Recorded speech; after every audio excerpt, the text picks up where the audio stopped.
తన బాధను తన భార్య రతీదేవితో చెప్తున్నాడు.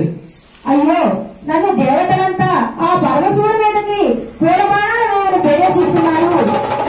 రాజ్యాంగాన్ని పాటించాలి, లేకపోతే నాకు దండన తప్పని ఏం చేయాలని చెప్తూ ఉన్నాడు. ఆ తల్లి చెప్తుంది రతీదేవి, అయ్యో ఎంత నీచమైన పని చేయమంటున్నారు, మన్మథ బాణాలు శివుడి మీద నిన్ను వేయమంటున్నారా, ఎంత ఘోరమైన పని. ఆ పరమశివుడు అంటే ఎవరో తెలుసుదయ్యా అందరికీ.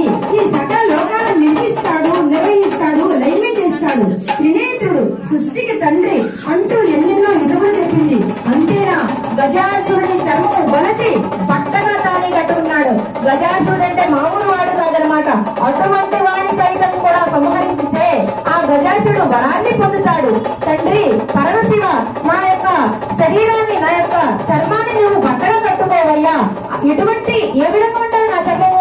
ఎప్పుడూ కూడా సువాసనతో ప్రభావిస్తూ ఉండాలి, అంతేగాని రక్త మాంసాలు వాసన రాకూడదు.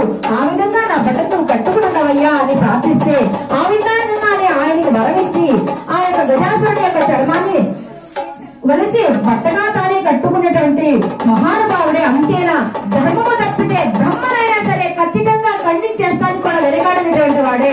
అటువంటి వాడి మీద నీ పూర్వాలు వేస్తావా? అంతేనా, త్రిపురాసురుడిని సంహరించిన దేవతా సార్వభౌముడయ్యా ఆయన. త్రిపురాసురుడిని సంహరించడం అంటే మామూలు విషయం కాదు.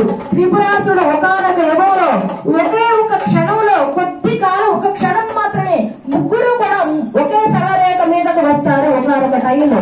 అప్పుడు వారు ఎటువంటి వరాలను పొందారయ్యా అంటే, విల్లు కాని విల్లు, ధనస్సు కాని ధనస్సు, రథం కాని ధనం, అన్నిటికీ అతీతంగా వారు వరాలు కోరుకుంటే ఆ విధంగానే మేరు పర్వతాన్ని ధనస్సుగా చేసుకుని, ఆ శ్రీ మహావిష్ణువుని ఇంటి నారిగా చేసుకుని, విల్లు బాణంగా చేసుకుని, ఆ యొక్క ఆదిశేషుని ఇంటి నారిగా చేసుకుని, భూదేవి రథంగా చేసుకుని, ఆ యొక్క బ్రహ్మను ఆ వేదాలని చక్రాలుగా చేసుకుని, ఈ యొక్క వేదం చదివే బ్రహ్మను సారథిగా చేసుకుని, ఇటువంటి వాటి అన్నిటికీ అతీతంగా కూడా ఆ పరమశివుడు ఆ త్రిపురాసురులను సంహరించాడే. ఎవరికి మాత్రం సాధ్యమవుతుంది ఆ త్రిపురాసురులను సంహరించడం? అటువంటి దేవతా సార్వభౌముడి మీద మీ యొక్క పూల బాణాలు వేస్తే ఏమైనా మర్యాదగా ఉంటుందా? వద్దు.